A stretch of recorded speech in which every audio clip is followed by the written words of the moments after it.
In the vast, untamed wilderness, life is a constant negotiation. Every breath, every movement, a testament to survival. But what happens when the very foundation of this existence, food, begins to disappear? For predators, creatures inherently defined by their hunt, this scarcity is the ultimate test. It reshapes their strategies, pushes them to their limits, and often forces them to redefine what it means to be a hunter. This is the story of how nature's most formidable hunters adapt when their world goes hungry. Normally, a predator operates within a delicate energy budget. A successful hunt provides sustenance, allowing rest and recovery. But as prey dwindles, the cost of hunting rises. More effort for less reward. The meticulous planning, the patience, the specialized techniques honed over generations, all become less effective. The pressure builds, forcing a fundamental shift from efficiency to sheer desperation. The landscape might appear the same, but for the hunter, it has become a barren table, demanding extraordinary measures for survival. The first signs of scarcity prompt subtle but critical adjustments. Predators may expand their hunting territories, covering greater distances in search of sustenance. They become less selective, no longer passing up smaller, less desirable prey that would typically be ignored. Hunts extend longer, requiring more stamina and increasing exposure to risks. This isn't desperation yet, but a strategic reevaluation, an attempt to maintain the balance before true hunger sets in. It's a calculated gamble against dwindling odds, a proactive fight against the inevitable. For generalist predators, like foxes or bears, a disappearing food source triggers a shift in diet. When rabbits are scarce, a fox might turn to insects, birds, or even berries.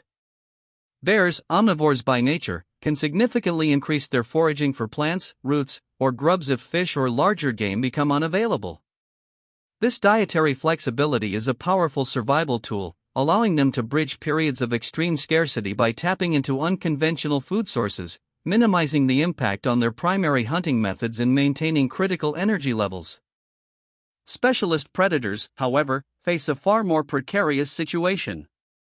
A lynx, whose existence is often tied to the snowshoe hare, exemplifies this vulnerability.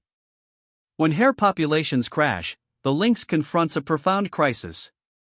Its body and hunting techniques are optimized for one specific prey, making adaptation to others incredibly difficult and inefficient.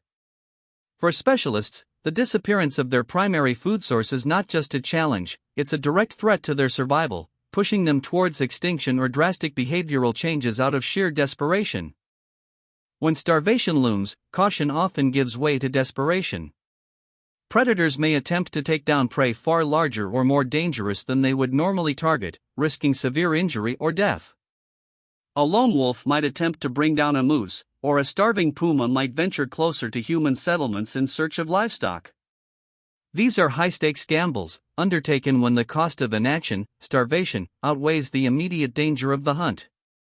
Survival hinges on a single, successful, and often perilous encounter against all odds. In some social species, like wolves or wild dogs, scarcity can intensify cooperative hunting. A pack might focus on larger, more resilient prey that a single animal could never hope to overpower. The coordinated effort, the strategic encirclement, the combined strength, all are amplified when hunger drives the collective. While cooperation is inherent, extreme scarcity can refine these strategies, making them even more efficient and deadly, as the entire group's survival depends on their unified success against formidable odds and the unforgiving landscape. As time wears on without food, the predator's body initiates its own survival protocols. Metabolism slows drastically to conserve precious energy. Activity levels decrease, and the animal might appear lethargic, reserving every calorie. Fat reserves are mobilized first, followed by muscle tissue, as the body literally consumes itself to stay alive.